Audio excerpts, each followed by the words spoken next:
SER Podcast.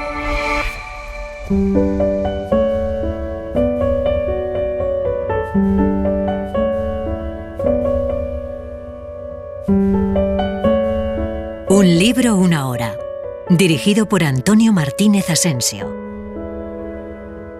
Bienvenidos al podcast de Un libro, una hora. En este episodio os vamos a contar Oculto Sendero, de Elena Fortún.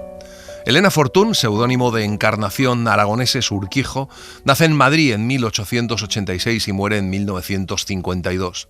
Es la creadora de las célebres novelas de Celia, el personaje infantil más emblemático de la literatura española. Comenzó a publicar las aventuras de esta niña madrileña que quería ser escritora el año 1928 en el suplemento infantil Gente Menuda. A través de sus vivencias y las de otros protagonistas de la saga, Cuchifritín, Matón Kikí, Patita y Mila, Elena Fortún construyó una fiel crónica de los años más convulsos del siglo XX español. Oculto Sendero fue escrita durante el exilio argentino y firmada con el seudónimo de Rosa María Castaños.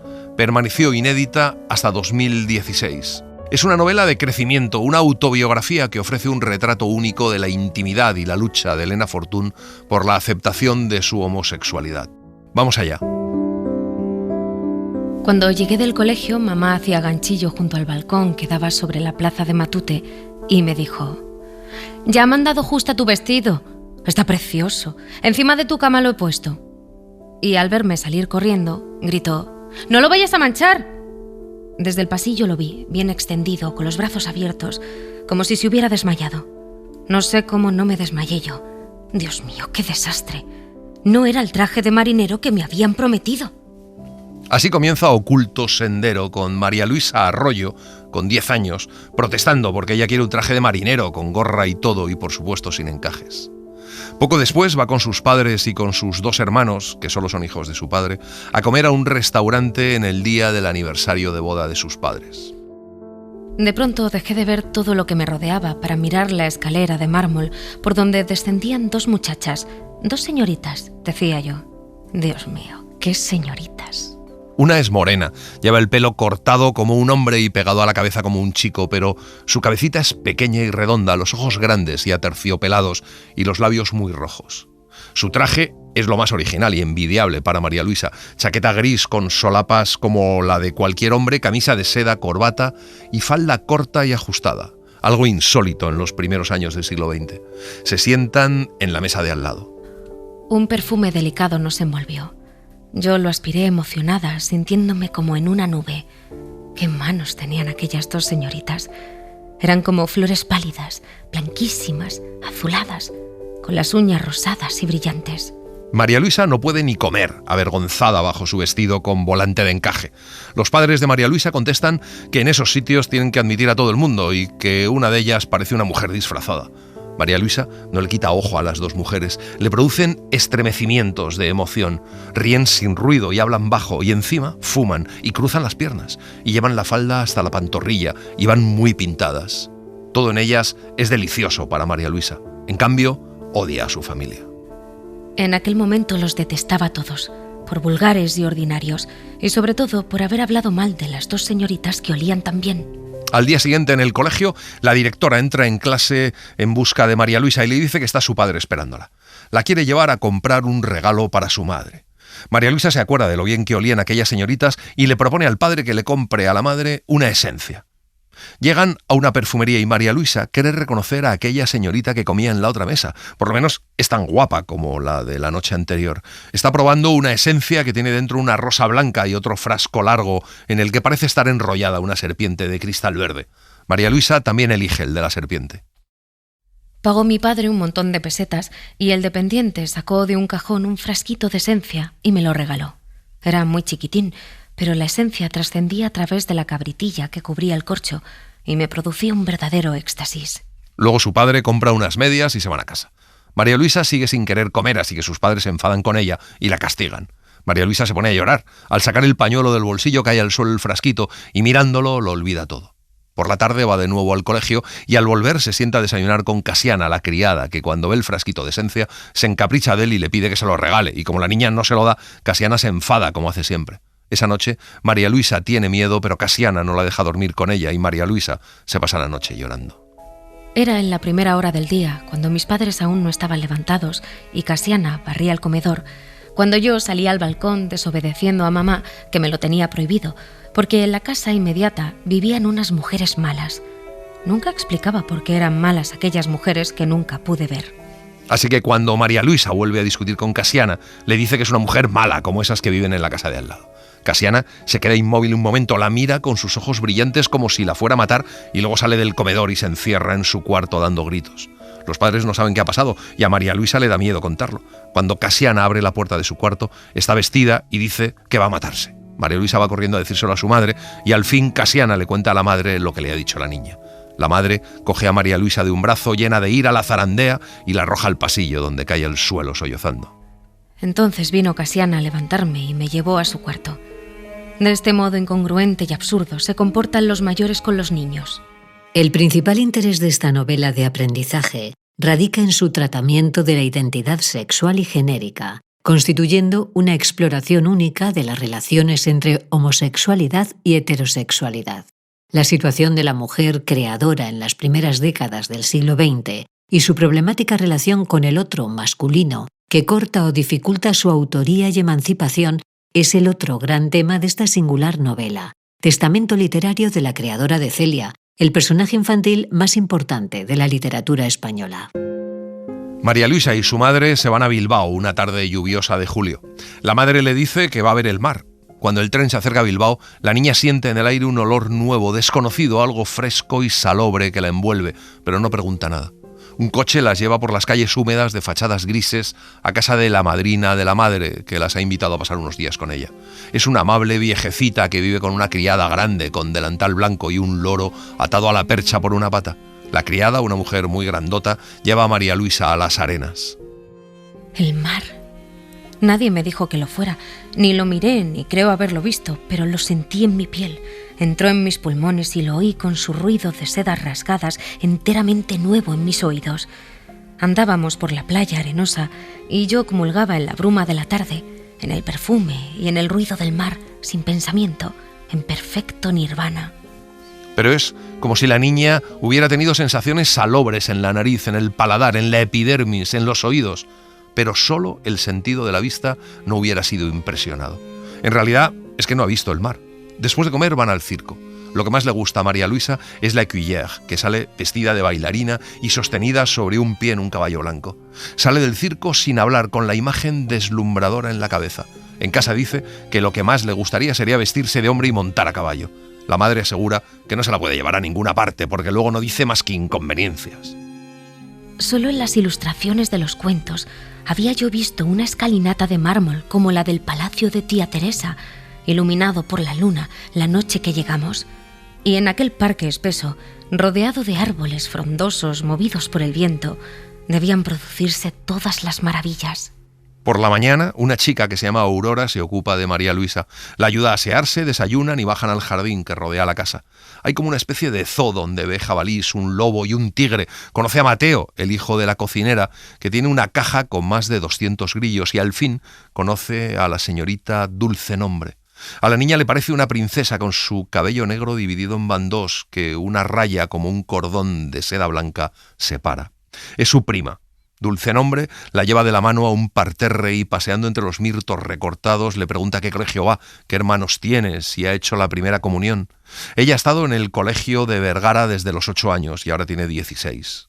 La madre de María Luisa le dice que no está bien que juegue como un chicazo con Mateo, que es malísimo, y le dice que juegue con sus primas, Pilar y Catita, pero ella se aburre. Dulce Nombre la mira sorprendida. Dulce Nombre comenzó a pintar. Tenía una blusa cruda que la cubría hasta los pies. En una mano la paleta y en la otra un largo pincel con el que revolvía los colores. Ponía una pincelada en el lienzo y se apartaba un poco. Yo la contemplaba en éxtasis. Su cabello negro y su frente blanquísima. El final del verano lo pasan en el pueblo de la provincia de Ávila donde vive su abuelo, el padre de su padre. Allí María Luisa se entera de cómo nacen los niños y de que están un tiempo dentro del vientre de la madre, y todo eso le da mucho asco. Poco después, el abuelo se pone muy malo y se muere. Un coche de Ávila va a buscar a la familia. Su padre le dice que ha crecido mucho y también le dice a la madre que está muy guapa. Y se miran como nunca antes María Luisa lo ha visto mirar a su madre.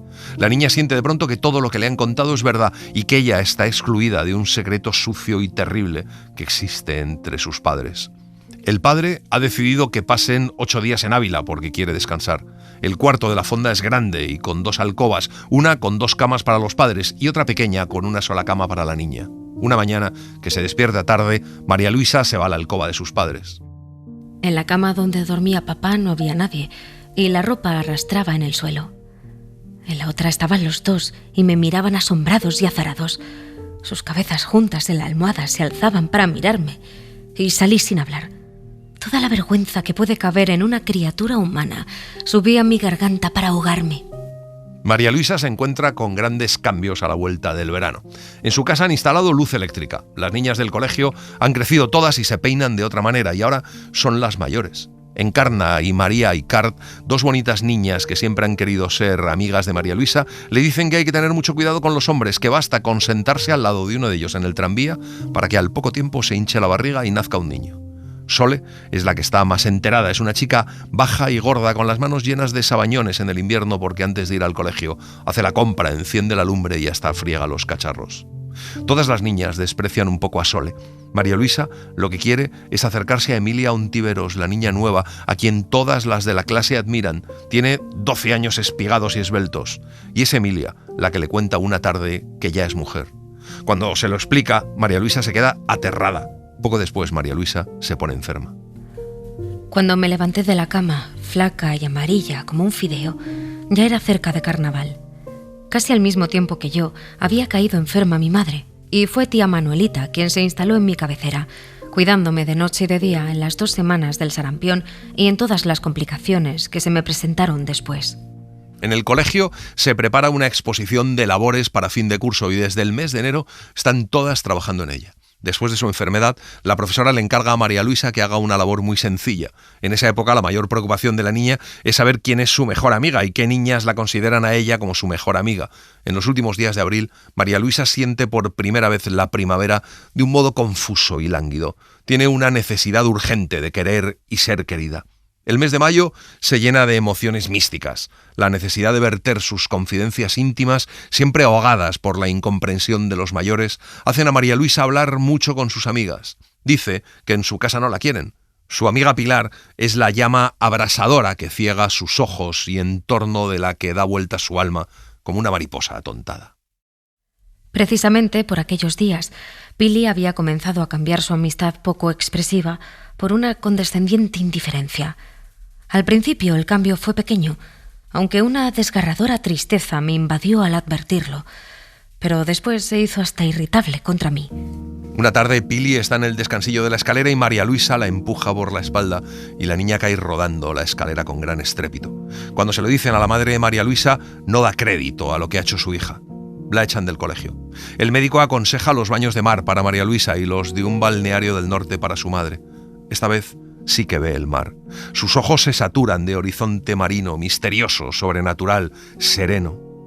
Llueve mucho en aquella primera semana de baños. La madre, encerrada en el cuarto de la fonda, reza el rosario y llora sobre sus 10 enfermedades, todas mortales de necesidad.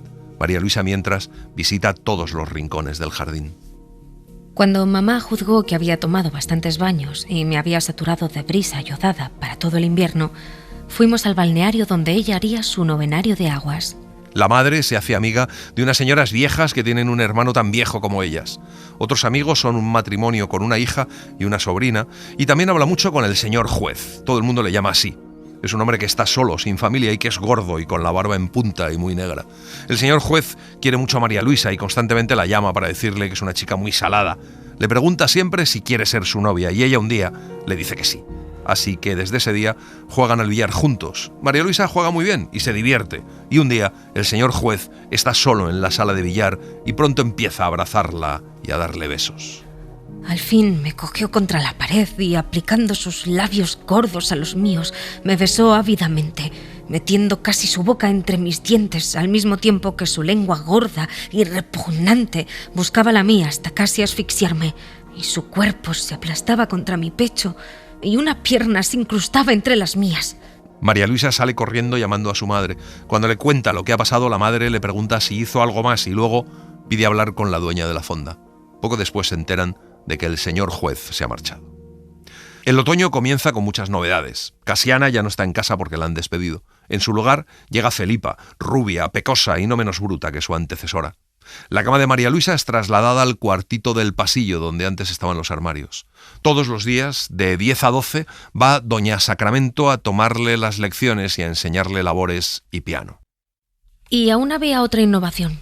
Después de cenar, cuando mi padre se iba al café y mis hermanos a la academia, mamá leía un novelón de tapas encarnadas y yo tenía permiso de quedarme a escuchar su lectura. La novela se titulaba Los héroes. Trataba de la conquista de América y había una india preciosa que, vestida de hombre, era el paje de don Lope, uno de aquellos héroes con sombrero de plumas, coraza y banda de raso cruzada sobre el pecho. El paje Luis es el entusiasmo de María Luisa en aquellos días. María Luisa quiere ser como ella, vestirse como ella. Poco después llegan a Madrid un amigo del padre con su familia. Van a verles. Las hijas, rizadas, empolvadas y escaroladas como dos muñecas grandotas, le parecen a María Luisa extraordinarias. Son mucho mayores que ella. La mayor, Rosalía, ya ha cumplido 18 años y la pequeña, Nievitas, 14. Se hacen amigas. Aquellas chicas saben los colores que mejor van a la cara, los peinados que sientan mejor, las cremas que hay que untarse debajo de los polvos. Con ellas, María Luisa descubre que los chicos se te pueden declarar. El consuelo de las aburridas horas en casa es el paje Luis. Al final de la novela, el paje le termina dando vergüenza ir vestido de hombre y un día se viste un traje que le regala la esposa de don Lope y se casa con un bárbaro. No quise oír más.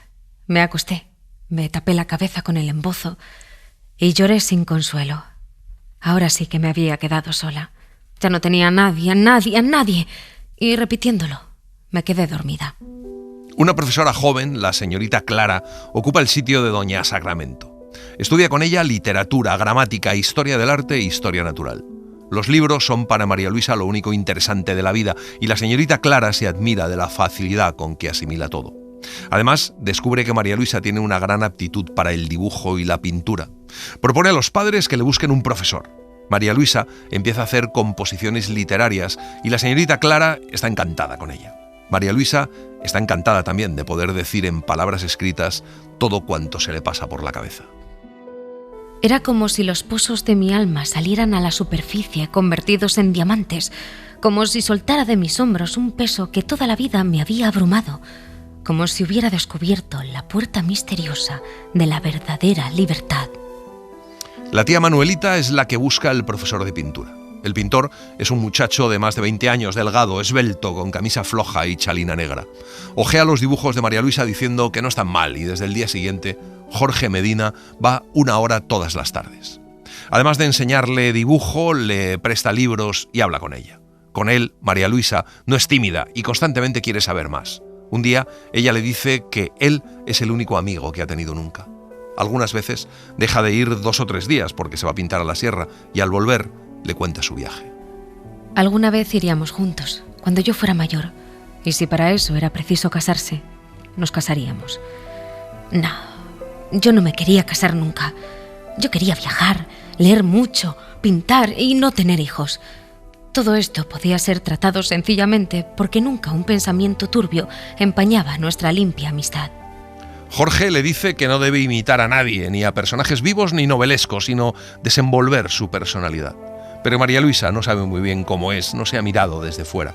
Para eso es preciso considerarse como una heroína de un relato y verlo escrito en un papel. Por eso decide escribir su novela, la novela de su vida. Escribe su historia, lo que se imagina, lo que quiere, lo que siente, y cuando el cuaderno está lleno, desaparece. A la vuelta del verano, Jorge alaba mucho los apuntes que trae María Luisa. El cuaderno lo vuelve a ver un día María Luisa en manos de su madre. La madre le pregunta si es verdad que Jorge le ha pedido que se case con ella. María Luisa solloza, muerta de vergüenza, sin contestar, pero recordando todo lo que dice la novela. Cuando llega Jorge, obligan a María Luisa a decirle que no quiere seguir dando clase. Y Jorge se va. Salió sin darme la mano y cuando la puerta se cerró sentí que me mareaba y pensé que me iba a morir. Pero no me pasó nada y seguí viviendo sin Jorge como antes de conocerle. El padre de María Luisa hereda de un tío de América una casa en un pueblo de La Mancha y un día frío de invierno van los tres a tomar posesión de ella. El pueblo es grande y triste, con casas de barro amarillo, callejas estrechas sin aceras y llenas de baches. La casa es una casona grande y destartalada de 2 pisos, muebles grandes y viejos, y gatos y pájaros disecados en todas las habitaciones. Un inmenso saúco cubre con sus ramas ateridas un huerto abandonado y lleno de hierbajos. Les cuentan que el árbol tiene más de 100 años, que cuando se llena de flor en el mes de mayo huele todo el pueblo. Pero lo malo es que no prospera nada en el huerto por culpa del árbol. Las hortalizas requieren sol. En el corral, que está de espaldas de la casa, hay un gallinero y una conejera, y dentro encuentran un cachorrito de mastín lleno de pulgas.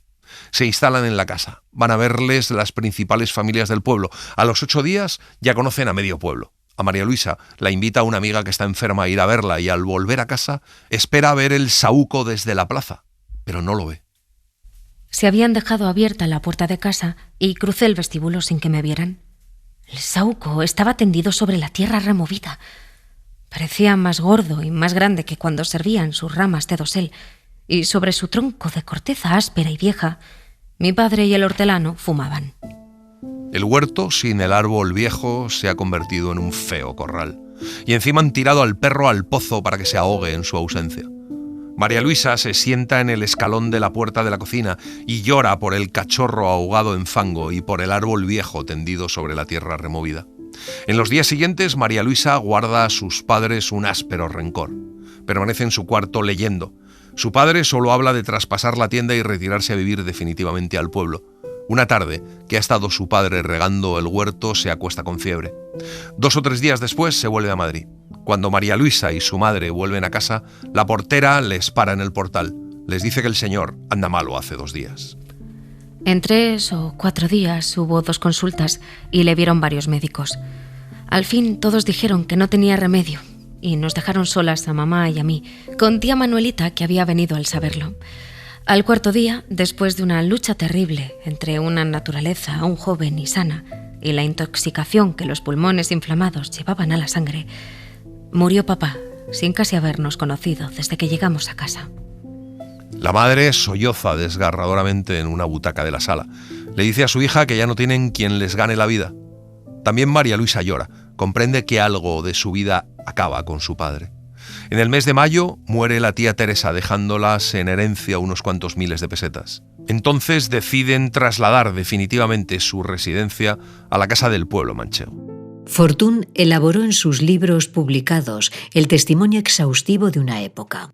En su escritura más íntima, la que no dio a su editor y a la que pertenece Oculto Sendero, exploró la parte más problemática de su identidad, su lesbianismo, sobre el que hubo rumores en vida de la autora y que ésta no vivió fuera del armario o con la plenitud de algunas contemporáneas, pero sí a medias, dejando tras ella indicios del mismo. Dentro del armario de Elena Fortuny se esconden palabras, cartas y manuscritos inéditos. Rodeándolo está su obra publicada. De entre todas las pistas que Fortuny dejó sobre su sexualidad sin querer o poder evitarlo, esta novela es la más significativa, pero no es la única. En agosto, en el pueblo, el tiempo pasa bordando junto a la ventana del huerto. Clara pasa el verano con ellas en calidad de amiga. A María Luisa le gustaba más pintar que bordar, pero no ha vuelto a ver a su profesor de pintura, Jorge Medina. Clara le ha llevado de Madrid una serie de obras de buenos autores y de libros clásicos que enriquecen la vida de María Luisa, aunque su madre no le deja leer más que los domingos. Clara le dice que va a ir a verlas un tipo muy interesante, un tal Antonio, el encargado de la tienda, que tiene 15 años más que ella, es decir, el doble de su edad. Pero María Luisa dice que es un bruto y que no se piensa casar nunca. Su madre, en cambio, es partidaria de Antonio. Durante el invierno, las señoritingas del pueblo se reunían después de comer. Si el día era claro y soleado, iban a la estación a ver pasar el tren de las 3. Si llovía o el frío era excesivo, se quedaban en casa de una de ellas que tenía piano y sala espaciosa para bailar. Al reclamo de sus coqueterías y del baile acudían los pocos muchachos que quedaban en el pueblo durante el invierno. María Luisa va contenta a las reuniones, pero enseguida comprende que está fuera de ambiente y que es un desastre porque habla sin tino, contando trozos de novelas que a nadie interesan o calla con obstinado silencio, haciéndolas desconfiar. Es la más joven del grupo. Las demás hablan siempre de bodas y de parejas que se acaban de casar. Cuchichean atrocidades que ni siquiera tienen el pudor de ser dichas dignamente. Las medias palabras le parecen a María Luisa más sucias que el hecho mismo. Dicen que en la primera noche todas las mujeres tienen que sufrir. Todas las conversaciones que no se refieren al acto amoroso decaen enseguida. Las mujeres a componerse y a ir a misa y a cuidar de su maridito. Esta era la opinión de todos. Y yo me sentía consciente de mi inferioridad ante aquel grupo de señoritas cursis, ignorantes, sin inteligencia ni imaginación, que me despreciaban y se burlaban de mí. María Luisa deja de salir los domingos y desde entonces los pasa con Antonio y con su madre comiendo bombones y charlando en la camilla de la salita baja. Una tarde muy fría en que la madre se acuesta temprano, Antonio coge de un brazo a María Luisa y se inclina hacia ella echándole a la cara su aliento de fumador. Ella se aparta con repugnancia y le dice que se aparte. Antonio le pregunta si le quiere y ella le dice que no. Él entonces dice que le da igual, que ya le querrá, pero ella dice que no, que ni le quiere ni le querrá. Cuando se entera de la conversación, la madre se echa a llorar. Le dice a su hija que nunca ha hecho más que darle disgustos. Aquel verano lo pasa con ellas la tía Manuelita. Cuando llegan las fiestas, a María Luisa la dejan salir y en medio de la plaza, de pronto, un día, le dicen que alguien la está buscando. Pasé al otro lado del carro y miré. Era Jorge Medina. Me llevé la mano al odioso lazo negro mientras me saludaba. No quería subir al carro. Se iba enseguida a tomar un apunte de la plaza desde el balcón del ayuntamiento. Había venido con el hijo del alcalde, que era compañero suyo de oposiciones, y me había visto. Más de media hora hacía que me estaba mirando con la duda de que no fuera. ¿Cómo había cambiado? María Luisa le cuenta que su padre murió y que ahora viven allí. Hablan de la tía, de la tienda, del encargado, de los libros que lee, de lo que dibuja. Le dice que hace un año que no coge el lápiz, que a su madre no le gusta que dibuje.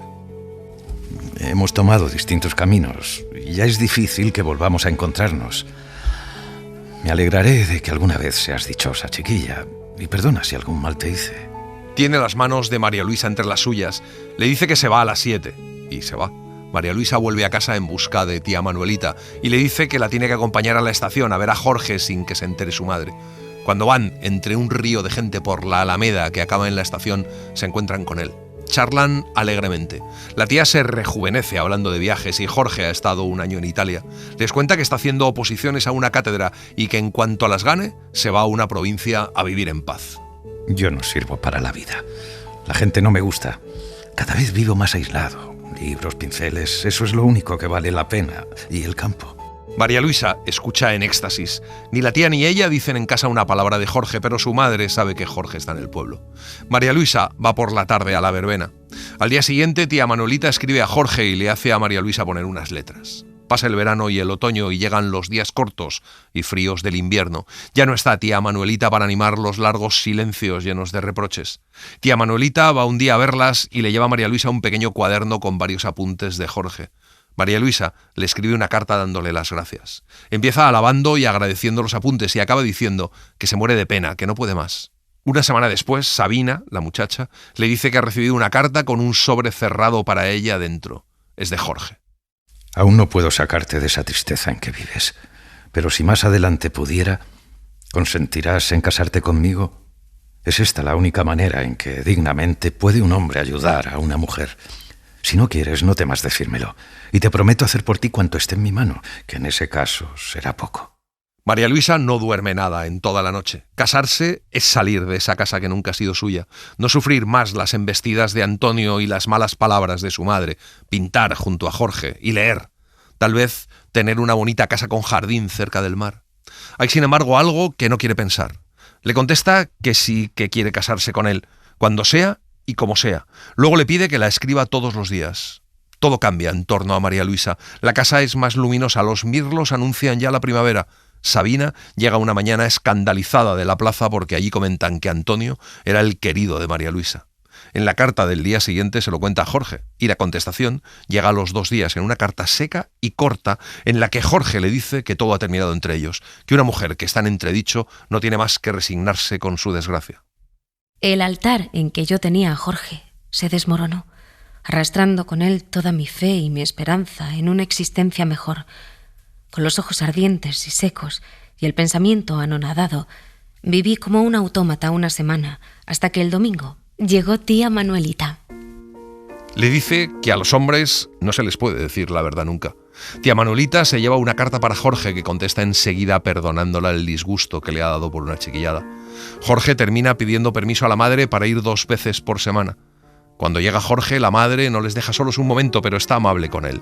Ellos hablan de arte, de libros, de teatro. Ella respira feliz después de la atroz pesadilla que ha durado tantos meses. Delante de ella se extiende un largo camino apacible y claro, y al fin Jorge aprueba la oposición. Ya se pueden casar. Tía Manuelita fue mi madrina y de su casa salí para la iglesia, vestida de novia con volantes de gasa, velo de tul y azar. Todo ello es un recuerdo bochornoso que aún después de pasados muchos años hace subir el rubor a mi frente. Porque justo antes de casarse, María Luisa habla con tía Manuelita y le dice que no se quiere casar y que a ella no le gustan los hombres. La tía le contesta que vale con que le guste su marido, pero María Luisa dice que tampoco, y eso que Jorge está loco por ella. Eso es lo que más la aterra, que la desee. El día de la boda llueve y es terriblemente largo y aburrido. Por la tarde se van a Segovia y llegan de noche. Al día siguiente de la boda me desperté cansada y dolorida. Tanta emoción, tan exaltada poesía, para tan pobre y vulgar resultado. El más absoluto desencanto ha vaciado su alma y su pensamiento. Se asoma al balcón que da sobre el patio y mira al fondo. Piensa que si se dejara caer se mataría. Todo acabado, ni marido, ni casa, ni hijos. Pero a ese primer día le siguen otros. María Luisa vive esa vida de recién casada en que la joven esposa se presta dócilmente a satisfacer los apetitos reprimidos o mal saciados del hombre en plena virilidad. ¿Esto sería así siempre? ¿Así vivirían todas las mujeres? ¿Todos los matrimonios serán eso? ¿Nunca se quejaba ninguna mujer? Jorge la quiere mucho, con nerviosismo de artista y egoísmos de niño, con amable condescendencia de varón. Dice que cuando se instalen en Madrid la casa tendrá estudio y así él pintará mientras ella cose. María Luisa dice que a ella también le gustaría pintar y Jorge le contesta que para qué, que ella sabe poca cosa. Mi marido me parecía otro que aquel Jorge que me daba lecciones de niña y habló conmigo aquella tarde en la plaza del pueblo. Y tenía que hacer un esfuerzo para unir en mi pensamiento las dos imágenes. En noviembre vuelven a Madrid, donde Jorge tiene su cátedra y donde tía Manuelita les ha buscado un estudio. Lo que no tienen es dinero. María Luisa pone toda su buena voluntad al servicio casero, aunque cuando su madre va a verles dice que su hija es un desastre como ama de casa. El sueldo le llega hasta el día 20 de cada mes. Tía Manuelita le presta lo necesario y como al cobrar la paga tiene que pagarle lo que le ha prestado el mes anterior, cada mes le es más difícil llegar. Algunas noches se acuesta llorando. Lo único que le hace llevadera esa vida son los libros. Jorge también lee y no pinta en absoluto. Cada 3 días pasa la mañana en el instituto y el resto del tiempo en casa leyendo. La mujer que escribe Oculto Sendero ha vivido inmersa en un mundo cultural en el que la homosexualidad está muy presente. La homofilia y el mundo homosexual de las vanguardias es además patente al analizar la versión de Celia adulta que Fortuny crea, andrógina y resignada, sin romanticismo y silenciosa, tras haber sido la voz de su propia historia. Para cuando esa Celia es narrada en Celia Institutriz y Celia se casa, Oculto Sendero ya ha sido escrito. Estos volúmenes que narran el proceso de silenciación de la voz de Celia y la entrada a la norma heterosexual del personaje se contraponen a la literatura que por entonces Fortuny ya oculta, en la que un personaje trasunto de ella misma, como también Celia lo fue, va más allá del matrimonio, se desmorona y vuelve a resurgir, agarrándose al arte, única fuente de placer para la narradora, consciente de su homosexualidad. 15 días antes de dar yo a luz se instaló mamá en casa, con su cama de madera, su armario de espejo, sus 7 enfermedades y su rígido sentimiento del deber. El parto le parece a María Luisa un trance terrible, espantoso, sobrehumano, más allá de toda idea del dolor. Ni su madre ni Jorge se han separado de ella, pero está preocupadísimo Jorge con 2 marcos que le han hecho y que tienen 2 centímetros más de lo que él dijo al hacer el encargo. Entre dolor y dolor se los ha llevado María Luisa a la alcoba y los mide allí. La madre dice que ese hombre es tonto. Tienen una niña. Tiene una cara rojita, la frente arrugada hasta media cabeza, los ojos turbios y desvaídos, las manos como garras. Tía Manuelita y José María van a ser los padrinos y el nombre de la nena, María José. A pesar de todas las reflexiones, tardó en llegar a mí el instinto que toda hembra lleva en sus entrañas. Pero cuando despertó al fin, fue un frenesí, un arrebato, una especie de locura. Nada me importaba ya fuera de mi niña. María Luisa no tiene más amiga que Sole y la maternidad les une más. Casi todos los días a la vuelta del retiro o en las tardes nubladas del invierno va a pasar un rato con ella y sus padres. Jorge no sale con ellas, aunque no hace nada por las tardes. De hecho, no le gusta tratar con nadie y la vida matrimonial vuelve a la normalidad. La pareja, después de discusiones terribles y escenas dramáticas, encuentra la postura menos dolorosa. Bueno, la encuentra María Luisa, aunque rehúye con pretextos siempre que puede su obligación de mujer casada. Siempre me habían producido horror los seres a quienes faltaba un brazo o una pierna, ese muñón del miembro perdido, moviéndose torpemente, me espantaba. Y algo así era con lo que la naturaleza había dotado al macho para reproducirse. El hermano de Jorge, José María, se ha casado y su mujer, que cayó gravemente enferma a los pocos días del matrimonio, ha entrado en la convalecencia y van a Madrid a realizar el viaje de novios que no pudieron hacer cuando se casaron. Consuelo es más guapa, aún más atractiva que en el retrato. María Luisa se queda embelesada al verla. Desde ese día va todos los días a hacer compañía a Consuelo, primero con María José, pero luego deja a la niña en casa con tía Manuelita. Pero tanto va a verla y está tan presente cada día en casa de su cuñada que la pareja termina cansándose y un día el portero no la deja subir. Le han prohibido sus visitas. Toda la niñez de mi hija se me representa como una sucesión de veranos. El verano en el pueblo de La Mancha, bañando a mi niña en el agua soleada, bajo las ramas de las higueras, cantando para dormirla en la hora de siesta, acunándonos en la mecedora de rejilla. Los veranos siguientes los pasan sin salir de Madrid, bajo los árboles del Retiro. La criada les lleva el almuerzo a mediodía y no vuelven a casa hasta el anochecer. Uno lo pasan en la sierra hasta que la madre de María Luisa le regala 1000 pesetas para que se lleve a la niña al mar. María José ve el mar por primera vez sin hablar, con sus ojos dorados, y lo ve como lo vio su madre, misterioso, inquietante, terrible y cándido como una divinidad prodigiosa. La niña juega con 2 chiquillos revoltosos y María Luisa conoce a Mary, la tía de los niños. Comienzan una amistad de verano. Mary tiene 20 años y a María Luisa le admiran sus labios gordezuelos, tersos, frescos y muy rojos, como 2 bombones. Jorge se ha quedado en Madrid, pero al final de agosto anuncia que va por ellas. La castidad dichosa del verano se acababa. Durante la noche, en la oscuridad, yo veía los labios gordezuelos de Mary como una pesadilla. Y era que el amor carnal me producía un estado febril, me atacaba el cerebro. Sí, no cabía duda. A la vuelta, María Luisa se entera de que se ha muerto la tía Manuelita. La madre de María Luisa decide quedarse a vivir con ellos en calidad de mujer casada y de madre, y sus 26 años cumplidos le dan la autoridad suficiente para poder discutir con su madre, casi de igual a igual, pero la madre dura menos de un año. Una enfermedad acaba rápidamente con ella y entonces sale a la superficie toda la blandura oculta como un pecado durante su vida. María Luisa pasa meses y meses sin separarse de su lado ni de día ni de noche. Vive 4 meses más. Toda mi juventud se acababa con ella, que no supo comprenderme, ni yo la supe comprender. Nos separaban muchos años y nuestra propia y diferente naturaleza, pero nos unía el misterioso cordón umbilical que nunca se rompe entre el espíritu de la madre y de los hijos. Un mes después buscan una casa de campo y se trasladan. Está contra las tapias del Pardo, lejos de Madrid. El modesto capitalito heredado de la madre unido al de la tía Manuelita les convierte en unos acomodados burgueses a salvo de preocupaciones económicas. Pero de pronto la niña empieza a encontrarse mal. Tiene décimas todo el día. Pasa las horas haciendo reposo a la sombra de los árboles. Aquella casa de campo rodeada de tapias es una cárcel donde María Luisa se consume de tedio. El viento destemplado de septiembre llena de rumores las encinas del Pardo. María José ya no puede bajar al jardín. Se pasa el día en la cama frente a la ventana. Se fue el verano y me lo llevó todo. Las hojas amarillas de los álamos y a mi hija María José. Una tarde el rayo de sol no pudo encontrar sus manos, que estaban cubiertas de flores, pero iluminó su nariz afilada y sus ojos dorados, que no se abrirían más.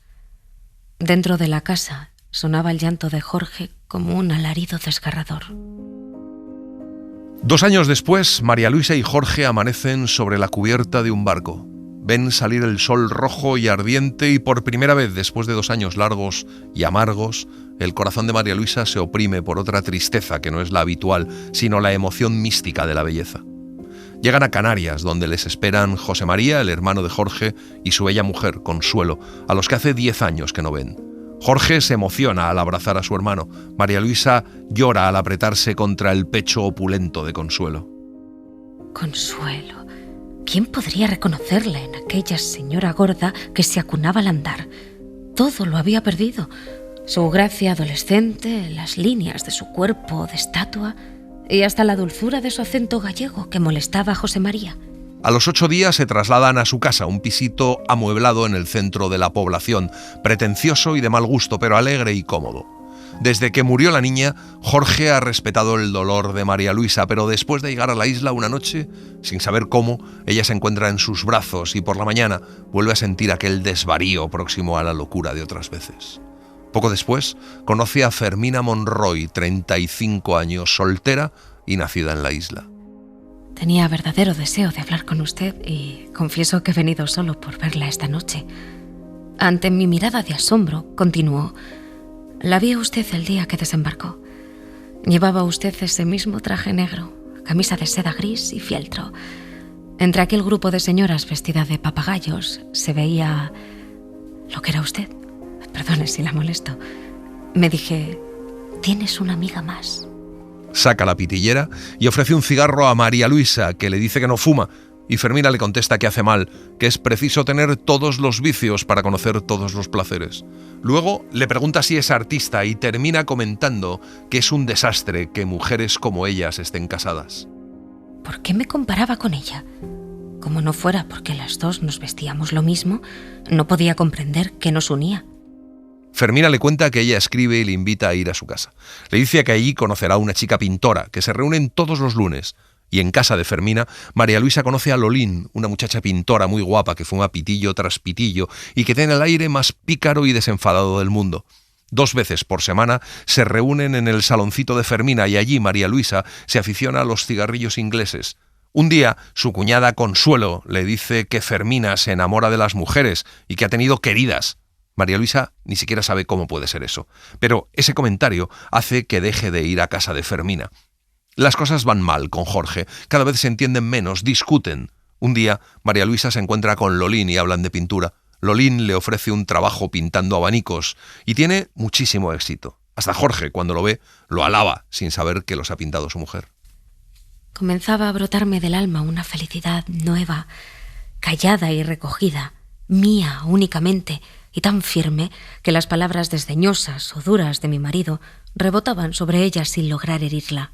Cuando María Luisa dice que va a empezar a pintar cuadros, a Jorge le sienta fatal. Ya no van nunca de visitas y Consuelo se escandaliza. Lolín le habla un día a María Luisa de Rosita Aguilar, una recitadora que llega en barco a la isla. Le propone ir a esperarla al muelle. Van al hotel Quisisana para elegir habitación fresca y lujosa. En el momento de la llegada del barco, Lolín le dice a María Luisa que ya le dirá qué le parece cuando la vea, que ella tiene buen gusto. Y cuando María Luisa se extraña, Lolín le dice que no se haga la inocente, que no cuela. No sé qué hubo en su voz y en su mirada que me dejó entrever algo inesperado y totalmente desconocido hasta entonces. Rosita tiene cerca de los 30 años y es de un atractivo extraordinario. Lolín pellizca en el brazo a María Luisa y le dice que la defenderá como sea. Su voz es ronca y sus ojos la miran amenazadores. María Luisa no sabe qué contestar. Se despide de las dos y se va. Algo luminoso y dulce, esperado instintivamente toda la vida, inundaba mi pensamiento. Cuando conoce a Rosita, ella le cuenta la relación que ha tenido con Lolín y cómo lo dejaron cuando Lolín se casó. Un día antes de la fiesta que dan en su honor, Rosita va a ver a María Luisa para llevarle una entrada. Se van a pasear a orillas del mar, andan juntas en la oscuridad. María Luisa la guía, tomando su brazo suavemente. A través de la tela del vestido siente la seda tersa de su piel. Estábamos paradas debajo del último porche y la luz de los faros de la plaza llegaba hasta nosotras débilmente. Sus manos apartaron las mías de los ojos. Se aproximó más hasta sentir su aliento en la cara y, echándome los brazos al cuello, apretó su boca contra la mía. Sentí la pulpa húmeda de sus labios carnosos en los que se hundieron los míos, y el mundo dejó de existir. Rosita se aleja corriendo. María Luisa quiere seguirla, pero es como si sus piernas se hubieran convertido en algodón. Tiene que sentarse. Las lágrimas le corren por la cara. Al fin se va hacia casa y de pronto ve una sombra y cae sobre ella la bofetada más rotunda que ha recibido en su vida. Es Lolín. Había llegado el verano y la ciudad era como un baño de vapor enervante.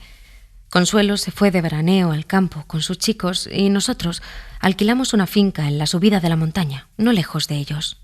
Fermina se ha ido de viaje y a su vuelta acapara a María Luisa, pero termina yéndose a la Orotava, donde tiene una casa. El otoño es dulce y templado en la isla. Florinda no hace más que decirle que por qué no va a verla y al final quedan en pasar un día juntas en la Orotava. Nadie puede saberlo. Florinda pasa a buscarla en coche.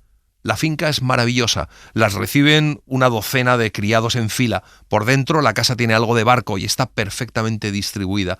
Lo último que le enseña a Florinda es su dormitorio. Juegan al volante en el jardín con raquetas y luego comen. Les sirven el café en la habitación de Florinda. A las 5 irán a bañarse. Florinda le dice que puede buscar un maillot de su talla y una bata a su gusto. Cuando María Luisa vuelve a la habitación, Florinda se ha echado en la cama. Dice que la siesta es una antigua costumbre de la que no puede prescindir. Apoyé la cabeza en su misma almohada y la contemplé de cerca. Qué carnosos eran sus labios, qué abiertos sus pómulos, qué brillantes sus ojos. Me aturdí un poco y cerré los míos. Florinda le pregunta si nunca se ha enamorado. Y María Luisa le contesta que sí, que se ha enamorado de ella. Las sienes le laten violentamente. Cuando me despedí de ella a la puerta de mi casa, pude glosar al rey poeta diciendo: «Toda tú eres hermosa, amada mía», pero no lo hice. Pasan un tiempo precioso juntas, pero luego Florinda se va a Inglaterra. Durante el invierno, María Luisa ha vivido como en sueños, prácticamente se ha olvidado de Jorge.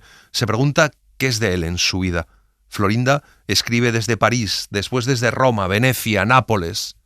Jorge ya no pinta ni ha vuelto a abrir la puerta del estudio. Por supuesto, no se acuestan y Jorge está más irritable, más sarcástico. Florinda no vuelve y el día del baile del fin de temporada en el club al que María Luisa va de mala gana, le dicen que allí está Florinda. María Luisa no se lo puede creer. Cuando al fin la ve, Florinda le presenta a su futuro marido. Esa tarde, María Luisa decide volver a Madrid. 3 años más cayeron sobre nuestras vidas torturadas. Jorge, cuya abulia se había exacerbado, no pintaba ya. Por mi parte, y escondiéndome de él, conseguí algunos pequeños trabajos para revistas que, al verlos reproducidos, le sumían en varios días de silencio enconado. La relación de Jorge y María Luisa es cada vez peor, con escenas desgarradoras entre ellos, llenas de incomprensión y de desprecio. Hasta que un día María Luisa le dice que va a empezar a pintar para ganarse la vida, para no tener que servirle como sirven las mujeres a sus maridos, servirle para todo. No quiero nada de ti, no te pido nada. Solo te exijo mi libertad absoluta. ¿Crees que yo he olvidado? No, yo no olvidaré jamás. Si quieres que siga en esta casa como si fuera tu hermana, seguiré. Si no, me iré a una fonda. Pero yo no soy tu mujer, ya lo sabes. María Luisa inaugura poco después una exposición de retratos de niños en los primeros días de noviembre en un saloncito de arte de la carrera de San Jerónimo. Hace ya 2 años que María Luisa es absolutamente libre, gana bastante, lo que le permite vivir sin apremios y pintar sin prisas. Ha hecho nuevas amistades y hasta alguna vez el amor le ha guiñado los ojos desde un rincón del estudio. A Jorge le ve únicamente a la hora del almuerzo y de la comida. María Luisa tiene amigas, tiene amores, tiene decepciones. Un día, al volver a casa, la doncella le advierte que el señor quiere hablar con ella. Siéntate. Tenía que decirte, ¿tienes mucha prisa? Pues tenía que preguntarte si no has pensado nunca en que yo algún día... No es que haya pasado, pero que yo algún día encontrara una mujer. María Luisa dice que le parece muy bien y que solo desea que le haga feliz, que sea buena y honrada, que hablará con Rosarito Alonso, su amiga y abogada. Por fortuna, la República les da resuelta esa cuestión. Cuando habla con su amiga, Rosarito lo sabe todo ya. Dice que la ha visto muchas veces a ella con sus amigas, que ve su aspecto y que hace poco se encontró a Jorge en un café con una señorita. Sí, pero tú habrás creído que yo soy una loca. Tú no sabes nada de mis luchas. La equivocación de toda una vida. Se van juntas a pasear al Retiro y hablan. La abogada le explica los trámites a seguir y María Luisa vuelve a su casa. Le cuenta a Jorge que no habrá problemas para divorciarse y él se va a su cuarto y da un portazo violento. María Luisa pinta sin descanso. Ha decidido dejar de ver a la mujer de la que está enamorada, Lupe, porque ella no le corresponde. Piensa que si logra pasar 8 días sin verla, sabrá que está curada. De pronto, recibe una carta de Nueva York. Es de su amiga Carmenchu, que se fue en la primavera con una beca. Le propone que se vaya con ella un par de años. Dice que hay mucho ambiente, que ganará 10 veces más que en España, que ha hablado con varias familias que están deseando que vaya a inmortalizar la infancia de sus pequeños. Hay algo que cambia la perspectiva. Lupe ha decidido irse a Brasil. Todo el tiempo se me va en preparativos. He trasladado al estudio mis libros y mi ropa y todo está ya colocado en 2 grandes maletas. ¿Dónde voy? ¿Al Brasil? ¿A Nueva York? El pasaporte dice los 2 nombres. Hasta última hora puedo escoger. Pero tras la nueva decepción de Lupe, María Luisa ya sabe lo que tiene que hacer. Va a la agencia de viajes, toma el nombre del barco, pone un cable a Carmenchu y le dice que sale en el Normandie. Cena sola. Tomará un tren a Cádiz y allí embarcará. Jorge se ha ido a Alicante con su hermano. Se despide de Lupe. Está tan cansada que cae en un sueño profundo. Al despertar, escribe a Jorge para despedirse de él. En la estación, mira a todas partes con la esperanza de ver llegar a Lupe. Pero no. Si Lupe se compadeciera de mí. ¿Y por qué se va a compadecer? Compadezco yo a mi marido. Todos estamos solos en este mundo de egoísmos, en que triunfa un solo amor, el que a nosotros mismos nos tenemos. Ocupa su butaca reservada en el coche y mira al andén. Suena el pitido del tren. María Luisa se envuelve en el abrigo y cierra los ojos para no ver, para hundirse en el sueño. Se despierta cuando cree que ha gritado. Un señor lee frente a ella. Pasan los campos ateridos, los árboles clamando al cielo con sus ramas sin hojas, las casas cerradas sin otra señal de vida que el humo de sus hogares. Ha empezado a nevar.